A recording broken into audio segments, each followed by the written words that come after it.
일본 해상력을 한방에 잠재울 수 있는 무기를 한국이 개발 중입니다. 또 시험 발사도 성공적이었고 수년 이내 실전 배치 가능성도 높아지고 있는데요. 그것은 바로 초공동 어뢰입니다. 어뢰는 많이들 들어보셨겠지만 초공동, 다소 생소한 단어죠. 초공동 어뢰란 무엇일까요? 지금 세계는 초공동 어뢰에 대한 관심이 높습니다. 일본과의 수출 규제 이후 일본과의 군사력 비교나 해군 군사력에 대한 비교를 많이 하고 있습니다. 일본은 세계 군사력은 6위이고 해군 군사력은 4위로 매우 높습니다. 반면 한국도 전체 군사력은 7위이기 때문에 많이 빠지지는 않습니다. 하지만 한국 해군 군사력은 세계 10위로 일본과는 상당한 차이가 많이 납니다. 그래서 일본을 대비해서 최신의 전투무기 개발 또는 구입이 절실한 실정입니다. 그런데 해군 군사력을 비약적으로 올릴 수 있는 방법이 있습니다. 바로 어뢰입니다. 어뢰는 적은 금액으로 최대의 효과를 볼 수 있는 무기 중 하나인데요. 사정거리나 느린 속도로 인해서 크게 주목받지 못했던 것이 사실입니다. 하지만 우리나라가 시속 800km의 초공동 어뢰 개발과 완성을 눈앞에 두고 있습니다. 모든 무기가 그런듯이 개발이 쉽지가 않습니다. 초공동 어뢰에 앞서 한국 어뢰에 대한 역사부터 짚고 넘어가겠습니다. 1980년대 국내 개발 무기 체계 준입 밖에도 꺼내지 못할 정도로 철저한 보안이 유지됐던 최고 비밀 중 하나는 85년에 취역한 소형 잠수함 돌고래였습니다. 해군은 이 돌고래에 탑재할 중어뢰로 미국의 MK-37을 확보하기 위해 갖은 노력을 기울였는데 미국은 잠수함을 보유하지 않은 한국 해군이 작전적으로 중어뢰를 필요로 할 까닭이 없다며 판매를 번번이 거절했습니다. 어뢰는 경어뢰와 중어뢰로 크게 나뉩니다. 경어뢰 중량 300kg, 직경 32cm, 길이 3m 이내 잠수함 공격을 목표로 운영하고 수상함의 대잠 로켓에 장착하여 원거리에서 공격하거나 헬기 또는 수상함에 장착하여 근거리에서 직접 공격을 할 수 있습니다. 반면 중어뢰는 중량 1에서 1.5톤, 직경 53에서 63cm, 길이 6에서 7m 정도 되는데 일반적으로 잠수함에 탑재하여 수상함과 잠수함을 공격하여 장거리 기동하기 때문에 침로 변경이 쉽도록 주로 유선 유도 방식을 채택하고 있습니다. 항공모함이나 이질싸움 도중 어뢰 한 방이면 침몰하거나 전투력을 상실하게 만들 수 있기 때문에 상당히 위력적인 무기라고 할 수 있습니다.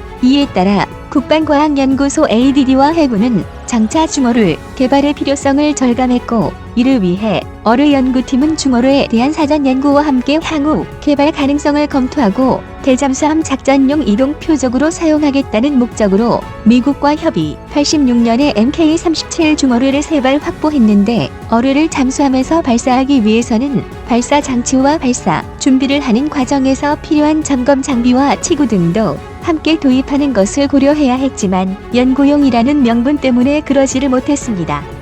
그렇기 때문에 한국은 중어뢰의 필요성을 절감하는 한편 어뢰연구팀의 돌고래에서의 중어뢰 발사 임무가 추가됐는데요. 이로 인해 한국 어뢰개발팀은 K744 한국형 경어뢰 개발에 전념하던 어뢰연구팀은 미 새로운 임무에 매우 당황할 수밖에 없었습니다. 다만 중어뢰 3발을 미국 현지에서 인수, 검사하도록 돼 있었던 것이 다행이라면 다행이었는데 어뢰연구팀은 미국의 중어뢰 인수 검사를 위해 85년 11월부터 약 한 달간 미국 키포트의 미 해군 수중병기센터에 가게 됐었습니다. 인수 검사는 어디까지나 외관상 목적일 뿐이고 어뢰연구팀으로서는 이 기회에 중어뢰 MK-37 어뢰 정비를 위한 교육을 받고자 했던 겁니다.